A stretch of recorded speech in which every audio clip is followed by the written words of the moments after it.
What's good, YouTube? It's your boy Hiya Sports back with another video. And today, guys, I'm gonna do our preview for the Washington football team, or no, the Baltimore Ravens versus the Washington football team this Sunday at 1 o'clock Eastern time. The Battle of the Beltway. I'm gonna try to talk a little quiet because my pet hamster is sleeping right now. But yeah, I mean, last time we played Baltimore was 2016 and we beat them. I remember Kirk Cousins was quarterback. That was an ugly win. CJ Mosley fumbled on the goal line when Kirk Cousins literally threw it to him. That was an ugly game. And then before that, that was the RG3 when he got hurt for the first time. So we've beaten them the last couple of times, but this time is a whole different matchup because the Baltimore Ravens have the reigning MVP, Lamar Jackson. He's a pretty good quarterback. But before we get to that, let's talk about some injuries. Chase Young, Cole Holcomb, and Terry McLaurin, Steven Sims are they're out for this game, and kind of knew that Chase Young was going to be out. Hopefully next week he'll be ready against the Rams. Cole Holcomb, I don't know what he's doing with. I gotta look on that, but his third. I think his second consecutive game of being out, or third. I don't know. And Steven Sims is out. I think it's a toe, something with his toe turf or something like that. So we need Isaiah Wright to step up, and Terry is questionable as well. So hopefully Terry plays, because if we don't have Terry McLaurin, I don't know what our offense is gonna do, because Terry is our only weapon. That's basically it. But for the keys to the game, number one, I mean, we gotta contain Lamar Jackson. And let me show you what I mean by that. Let me go to the whiteboard. So off the edge, we're gonna have Sweat and Kerrigan because Chase is out. So we need to make sure that the edge rushers make sure that Lamar doesn't slip out, because if he leaves the pocket, he's dangerous. I mean, last time he can go out that way, do spin moves and everything. The last time we played against a guy that can run, Kyler Murray, he made us look like a high school football team. So we got to make sure that we got to contain Lamar Jackson, make sure he doesn't run out to the edges, and we need a blitz in this game. Jack Del Rio needs to dial up a lot of blitzes because we need to put pressure on him. We saw that against Kansas City where he was just terrible. Because once Lamar is under pressure, he falls. And I know it's hard to do. We saw Kansas City do it on Monday night. They sacked Lamar like 4 times. And when you put pressure on him, he's going to fall. He's going to fumble. As soon as you collapse the pocket, don't let him leak out or escape the pocket. And I'm pretty sure we can do that. Sweat and Kerrigan needs to be that week 1 Ryan Kerrigan. We haven't seen him done anything since that week 1 game match against the Eagles. And Sweat played amazing against Cleveland, so hopefully he'll follow up with another great performance. But I think our defensive line can get to Lamar Jackson. We're just going to make sure that we tackle properly. And yeah, it's containing him. That's number 1. Number 2, we need to run the ball. We got to get the running game going. Because when we're down by a lot, we just pass the ball, which is what a team would do. But we got to get the running game going. Hand it to Antonio Gibson. That guy is a problem. He's a stud. Just hand it off to him. Try to get the run game going. Don't if don't pass the ball, it'll be second down. Then it'll be second and 10, another incomplete pass. We have Dwayne then going through a 3rd and 10. That's just too hard for him. We need to be able to run the ball, and once we're able to establish a run game, then that opens up the passing game.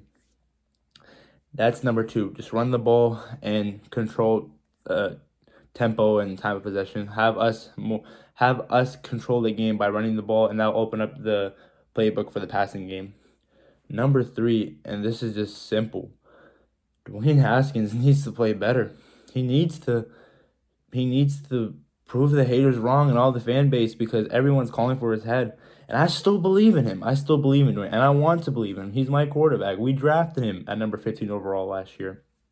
I want to give him this full season. There was a report by J.P. Finley that said that Ron and other coaches had a meeting with Dwayne and talked about how if he plays like this or even worse against Baltimore in the upcoming weeks, there could be changes involved. Hence, meaning that Kyle Allen can come in or even Alex Smith can come in. And I don't want to see that. I want to see Dwayne develop. So this week, it's going to be tough without Steven Sims. But like I said, and maybe Terry McLaurin might not play. That would be, if Terry McLaurin doesn't play, I think that's a GG. But we'll have Isaiah Wright in the slot. Isaiah Wright, he's going to be a problem too. He looked great against Cleveland. McLaurin, got to get Logan Thomas involved, because, I feel like Logan Thomas could have a good game this week. And who else do we have? I haven't seen Sprinkle in the offense, and so maybe get him the ball, but I think he's just there for run blocking. So I think that's pretty much it. I mean, Inman, I think he's playing. He's 2 touchdowns last week. I think he can have another big game today. Thing is that Ravens secondary is scary. They just paid Marlon Humphrey. They gave him a huge check. And that defense is pretty good as well. They have Matthew Judon, Calais Campbell. I think that's all I know. I don't really pay attention to the Baltimore Ravens like that, even though they're literally our neighbors. But anyway, yeah, that's the 3 keys to the game.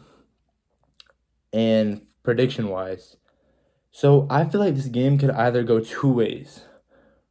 One way is that we get blown out, like from the get go, from kickoff. We're getting demolished, and RG3 comes in for the Ravens.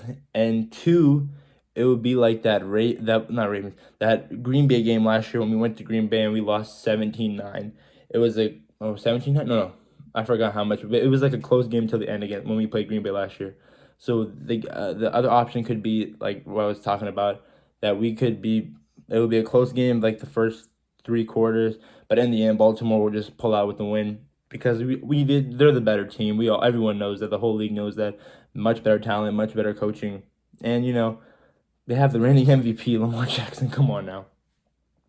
And my scoring prediction, in my opinion, I feel like we're gonna lose 24-10, and we move to 1-3.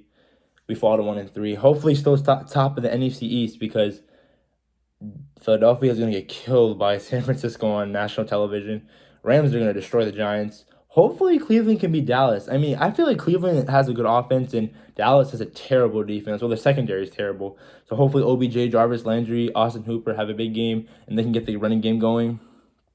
And yeah, we can still be 1-3 on top of the NFC East. I don't know. I'm still gonna root for us, of course, but it's just we got to be realistic sometimes as a fan. You just can't let bias and what's actually gonna happen in like coming together. So we got to make sure as fans that to know that this is not a winnable game. But if we win, holy cow, the whole league is gonna be shocked. But yeah, 24-10. I feel like if we don't turn over the ball, if he doesn't have 3 interceptions or 4 interceptions, we can make this game really close. Probably like a 7 point or 10 point game, and then eventually lose by 14, 10-24. So yeah, that's pretty much it, guys. I will do a review after the game. Hopefully, I'll try to do it as soon as possible after the game. That's pretty much it, guys. Enjoy your weekend and hail to the Washington football team. All right, guys. Peace.